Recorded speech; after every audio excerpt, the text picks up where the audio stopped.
Assalamualaikum. Apa kabar nih? Balik lagi ya sama Mimis.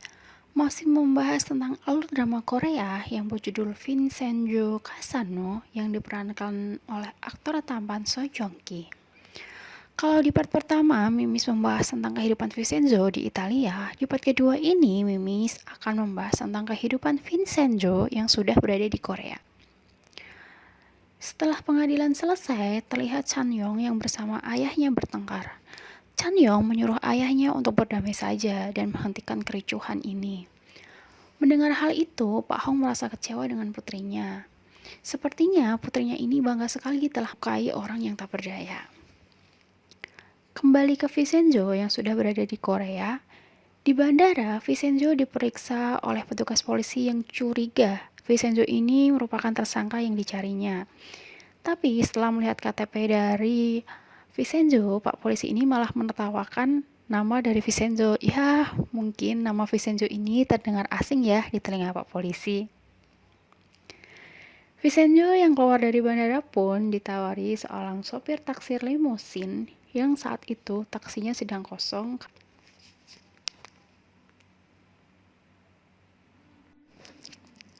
Di tim keamanan yang menerima notif pemberitahuan jika ada mafia yang datang ke Korea.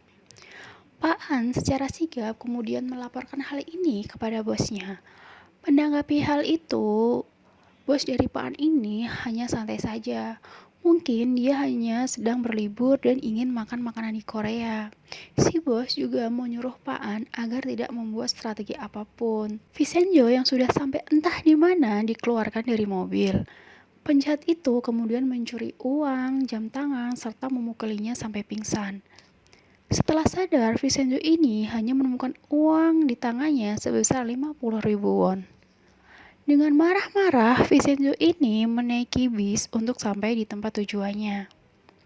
Melihat tempat ini, kemudian dia teringat dengan kejadian 5 tahun yang lalu bersama bosnya asal Tiongkok. Bosnya ini meminta bantuan kepada Vincenzo untuk menyembunyikan emas seberat 15 ton di Korea. Vincenzo kemudian membantunya dengan menyembunyikan emas tersebut di sebuah gedung tua dan saat ini gedung itu bernama Gemga Plaza. Pemilik gedung kemudian mendatanginya. Pria ini bernama Choi Yong An. Panggil saja Pak Cho ya. Pak Cho untuk melihat-lihat gedung dan para penyewa lainnya. Oh, terlihat Pak Lee yang sedang mengamati Vincenzo dan pemilik gedung. Kemudian Pak Lee ini memberitahukan kepada Pak Hong dan penyewa lainnya. Seorang wanita yang memainkan piano secara seram. Ada juga tukang binatu yang sepertinya gangster. Ada juga chef yang sepertinya galak. Perkelahian suami istri, bahkan perkelahian ibu dan anak. Duh, komplit banget ya seremnya. Untuk menyamankan Vincenzo, penyewa lainnya. Dan penyewa ini ternyata membangun sebuah kuil di dalamnya. Vincenzo sudah tahu keberadaan emas yang ada di dalam kuil tersebut.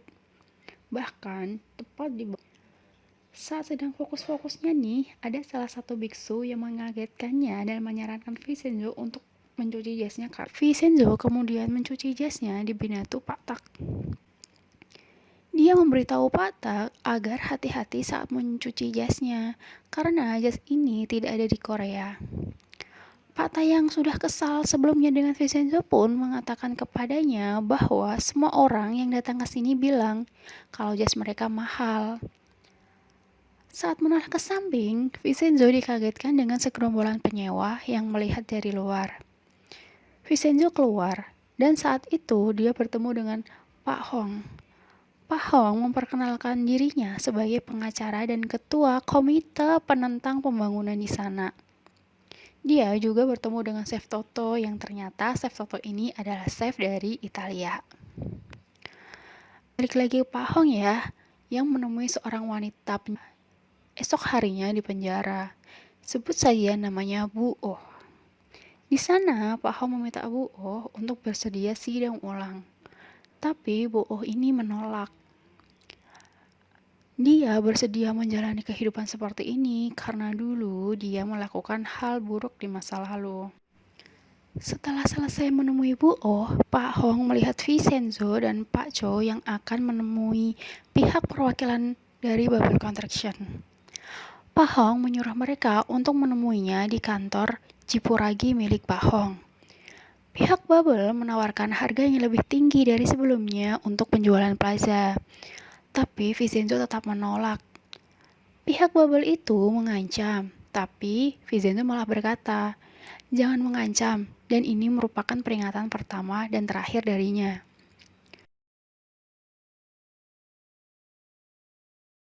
Kemudian, Vincenzo dan Pak Cho ditemani Pak Hong mencoba mendapatkan hati para penyewa plaza.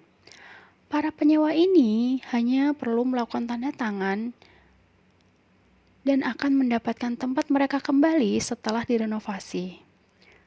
Karena mereka tampak tulus dan Vincenzo yang tentu terlihat sangat tampan, akhirnya para penyewa ini pun bersedia.